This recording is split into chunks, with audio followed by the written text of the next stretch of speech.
Hi. I want to tell a story about turning thoughts to things, and also the way that I experienced the thought being a manifestation already. A while ago, maybe even a year ago, I had an idea to write a comedy, a romantic comedy set. I live in Buenos Aires, so set in Argentina and India, where I have a strong connection. And I just told people that much. I have a romantic comedy, Argentina and India. I only told one person the actual story, my film producer. And months have gone by. I keep telling people I have this idea, but I wasn't ready to write it or work or move any further, so I never tried. One morning I was exercising and listening to you, and I got the feeling, it would be nice to begin to play with that idea. I would like a gentle nudge, I ask the universe and you, to move forward, so it would be fun to sit down. So that night, I went to the film class that I teach with the producer, we co-teach, and she said, "You're not going to believe what happened today." They had called her from the Indian Film Commission as the only representative. They had come to Argentina to talk to her.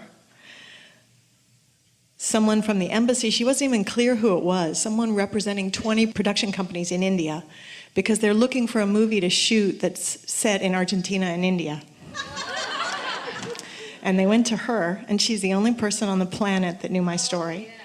And she pitched it, and they loved it. And she said, "So now you just have to write it." So, instead of getting scared, I actually just sat down with the intention to receive. Yeah. And the scenes came and came and came, and it was delightful and beautiful and wonderful, and it's a great film. Yeah. I called her and I said, "It's going great." And she said, "Oh, well, they actually said that they're interested in Mother Teresa and Argentina and India." And I thought, great, because I worked with Mother Teresa in Calcutta. And I thought, okay, let's go. And my producer said, maybe it could be about an Argentine nun who goes to Calcutta. With that idea, I sat down, and I got another film immediately, which is about not a nun, but a girl who wants to be a nun, and her parents try to stall her by sending her on a trip around the world. And she says she'll go, but only if she can go to Calcutta with her best friend. So I wrote that whole story, loved receiving, so much fun, all the scenes. I went to my producer, I pitched the idea, she loved it. I knew that my producer had wanted to be a nun when she was younger, and so after she read the story, I said, we could talk about your experience, because I can use that as I write the actual screenplay. I had written a treatment. And she said, well, but did you know that I wanted to be a nun, but my parents sent me on a trip to talk me out of doing it? So, is there any question about what's going on in this vortex?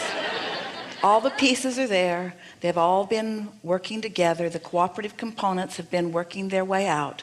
And then the most interesting thing, and we know that you mean to go back and speak to this yourself, but we want to stick this in here first, is that we've been talking about how there's this gestating of your vibrational reality, and how law of attraction has already gathered the cooperative components, and you heard a scant spattering of those. There are so many more.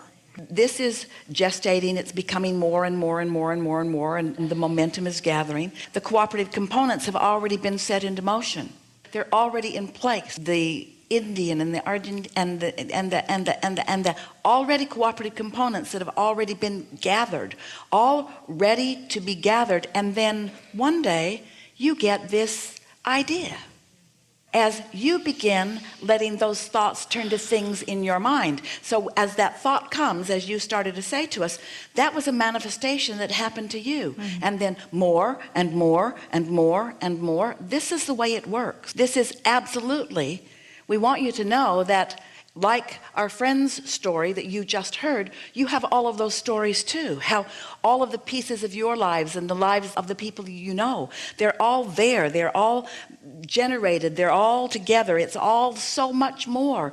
And really, all you have to do is be living happily ever after enough that in this moment and this moment and this moment, in your joy, an idea comes, an idea that is so compelling that you want to do it. You didn't say, I felt that I needed to do it. You didn't say, I was trying to figure out how to do it. Did you hear how her story unfolded? Did you feel the lightness of her being and the readiness of her vortex, and then the readiness of her, and then the coming together of it, and on and on and on it goes. And it's not just one film, it's another and then another and another. There's no ending to the joyful journey that will continue to unfold for you. No ending to it. It's not like just wanting something and it's in the vortex and somehow you make yourself to it and then boom, I've got the manifestation. Oh, it isn't like that. There's another and another and another and another, always something else equally or more wonderful on the horizon for your discovery. It is such a delicious thing, isn't it? Yeah. Yeah.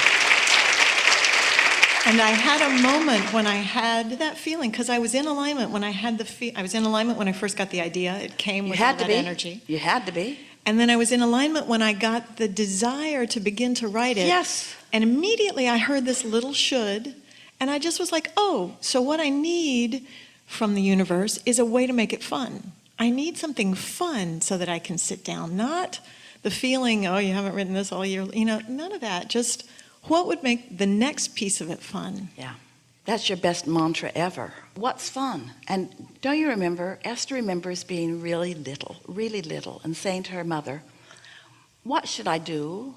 And her mother would say, well, you could clean out that drawer. And Esther would say, no, I mean, what's fun to do? What's fun to do? And her mother would say, well, cleaning out that drawer might be fun. And Esther would, no, that really wasn't what she had in. But what's fun to do? What's fun to do? If you could get on that wavelength, what's fun to do? What would I like to do? What do I feel like doing? What's fun to do? What's interesting to do? What's exhilarating to do? What's fun to do?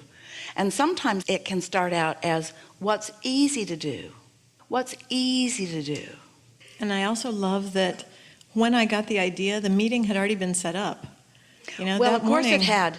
All of the pieces were there for you before you received the first idea. That's what we're really wanting you to hear. You're not making this happen. You caused it to happen during contrasts that you lived and what you put into the vortex. It's already there. It's there for all of you. You're not making it happen. You're not setting a goal and making it happen. It's already happened. And you're in the receiving mode so that you're receiving the idea of what's already happened.